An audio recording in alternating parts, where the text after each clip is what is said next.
Salut à tous et bienvenue sur Culture.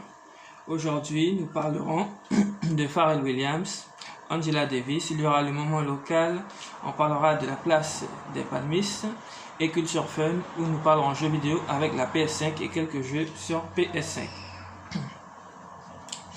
Alors, on commence avec Pharrell.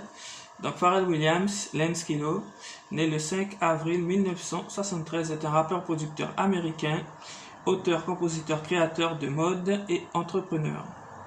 Avec Chad et Hugo, il a formé la production hip-hop R&B de Neptune au début des années 90, avec qui il produit des chansons voire hits pour divers artistes. En 1999, il forme les Nerds, dont il est le chanteur avec Hugo et Shy Holly. Ils sortent des hits comme She Want to Move, Maybe et plein d'autres. En 2003, il sort Fountain en solo et c'est un carton plein. Sort en 2006 son premier album In My Mind avec des featuring comme Gwen Stefani, Can I Have Like That Girl avec Snoop Dogg. Happy reste un de ses plus grands hits. Et oui, Happy, je pense que tout le monde connaît et c'est très connu, franchement. C'est pas loin des 1 milliard de vues, je crois, un truc comme ça, dans les 700 millions sur YouTube, et c'est un grand carton.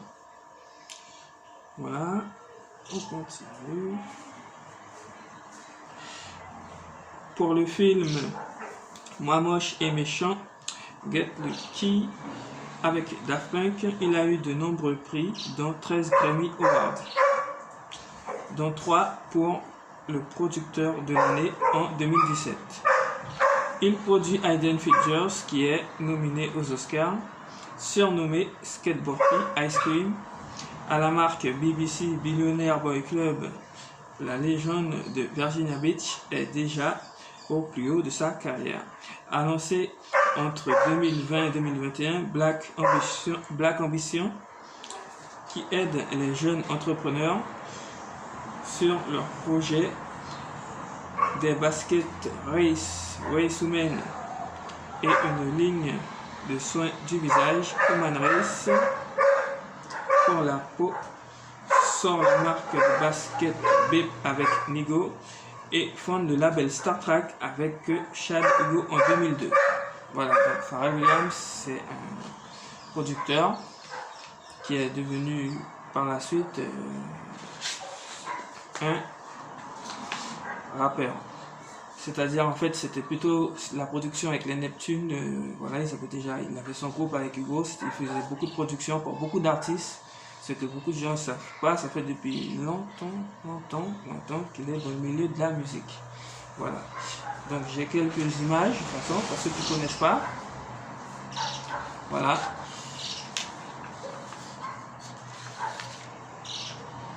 Ça, c'est son premier, c'est un de ses premiers, sans doute son premier solo. C'est Fountain featuring Jay-Z qu'il a sorti en 2003. Voilà, ça a été un grand succès. Et ça, c'est sa marque de produit. Voilà, une marque de produit de soins pour la peau, pour le visage, un truc. Human Race, c'est ça. Il a sa marque aussi à lui, BBC. Voilà, marque de vêtements et c'est sa marque de. Voilà, ça c'est sa marque de chaussures Human Race avec Adidas, en partenariat avec Adidas et son groupe les Neptunes. Voilà, donc ça reste un des plus grands artistes du moment, très grand artiste et surtout producteur de films.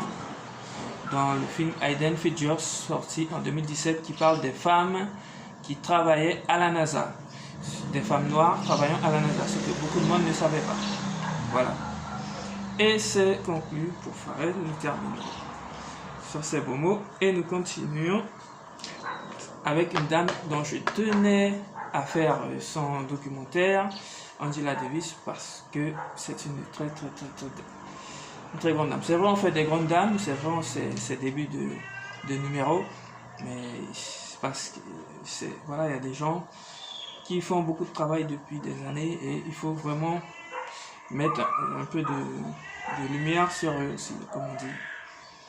Et elle s'appelle Angela Davis. Alors, Angela Davis Yvonne, née le 26 janvier 1944 en Alabama, Birmingham, aux États-Unis, est une militante politique américaine, philosophe universitaire et auteure, professeure à l'université de Santa Cruz en Californie.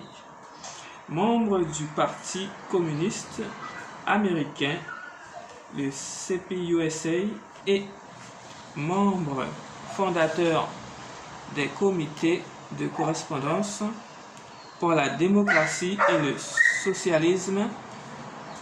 Elle est l'auteur de plus de 10 livres sur la classe et le féminisme. Donc voilà, c'est une dame qui se battait beaucoup pour les causes des femmes. La race et le système carcéral américain. En 1970, elle fut emprisonnée environ 1 an et demi, puis acquittée de tous les chefs d'accusation en 1972. Elle a visité les blocs de l'Est dans les années 1970-1980. En 1997, elle a cofondé Critical Resistance, une organisation qui œuvre pour abolir le complexe prison industrielle. Rejoint le département d'études féministes de l'Université de Californie. Elle reçoit divers prix, dont celui de Lénine pour la paix de l'Union soviétique. En 2020, élue femme de l'année de 1971 dans l'édition 100 femmes de l'année du magazine Time. Je pense que c'est le magazine très célèbre du New York Times. Fait partie des 100 personnes les plus influentes de 2020 sur le Time. Une vraie battante qui n'avait pas peur de prendre la parole devant un public. Voilà, c'était vraiment une dame que j'ai vue. Moi, je vous conseille d'aller voir sa vidéo sur YouTube. Angela Davis, vous allez voir, il y a des vidéos qui sont même en noir et blanc, où elle militait, ils étaient en train de militer dans la rue. Elle était jeune en plus, je pense qu'elle devait être jeune, étudiante ou professeur, je sais pas. Et elle militait, c'est elle qui parlait, qui prenait le micro. Je vais vous montrer, j'ai une image telle, prenant un micro, prenant la parole, et voilà. Une très grande dame. Aujourd'hui, la voici aujourd'hui. Voilà. Voilà. Aujourd'hui, on voit que c'est une dame qui est âgée. Bon, quand elle était jeune, c'était ça. Voilà, c'était elle qui prenait la parole, vous voyez, le micro, lors des mobilisations, de grandes mobilisations, pas petites. Et voilà, elle a aussi fait ça avec Azana Traoré, à ce qui paraît, voilà. Ce serait peut-être sa relève, je sais pas. Voilà, voici un livre écrit sur elle, Angela Davis. Voilà, Angela Davis qui est écrit sur elle. Et la photo du Time.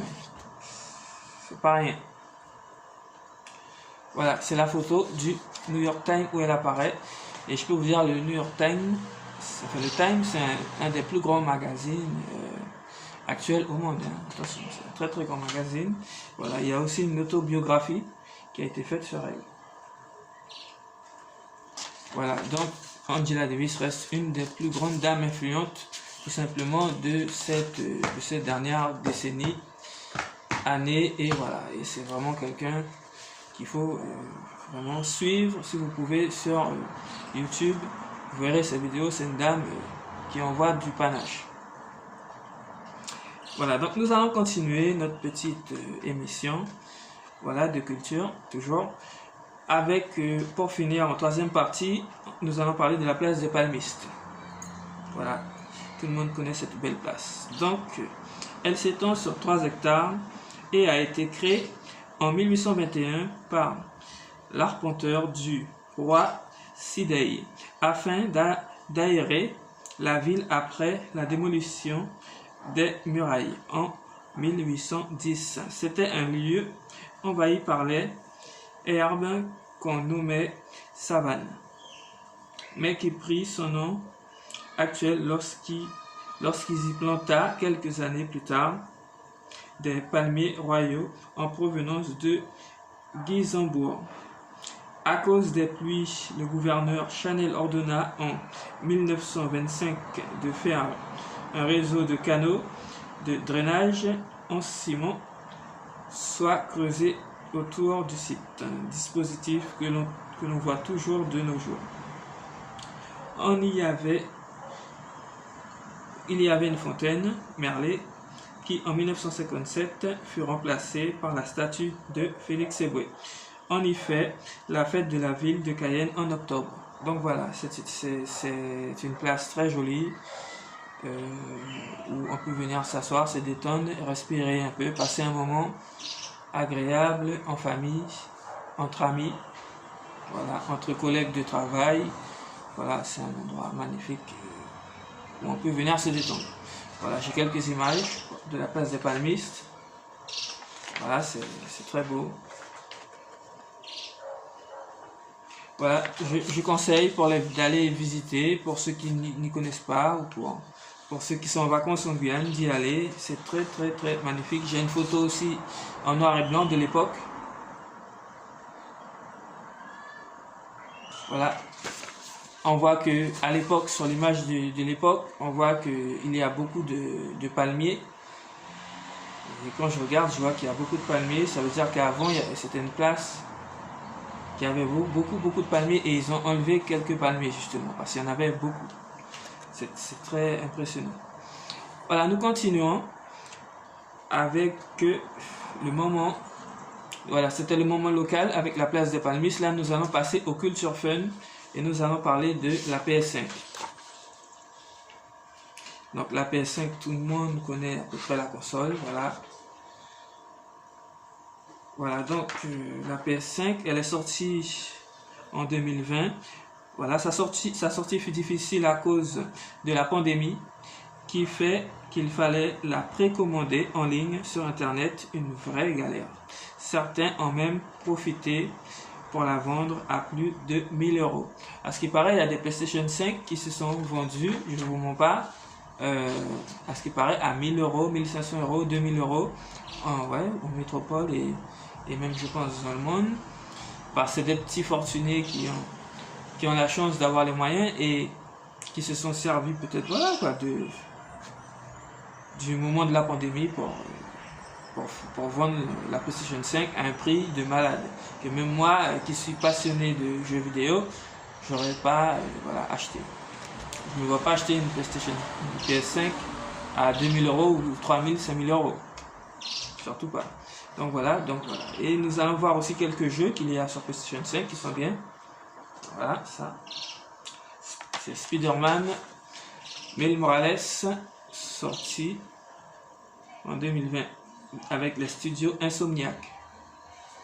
Voilà, un jeu de rôle où on incarne le héros Spider-Man et qui a l'air très très bien. D'ailleurs, je vous mens pas, donc j'ai une version sur PS4, c'est pas celui-là, mais c'est magnifique. Très bon jeu. On continue aussi avec ça. Voilà, je pense que ça parle à un public large. Assassin's Creed Valhalla. Voilà, ça c'est du must. C'est un des must en PS5. Et magnifique jeu d'aventure, de rôle et par les studios. C'est des studios Ubisoft, un studio français. Ouais, c'est un studio français Ubisoft qui a fait Valhalla. Et je peux vous dire que c'est du tonnerre. C'est un très très bon jeu.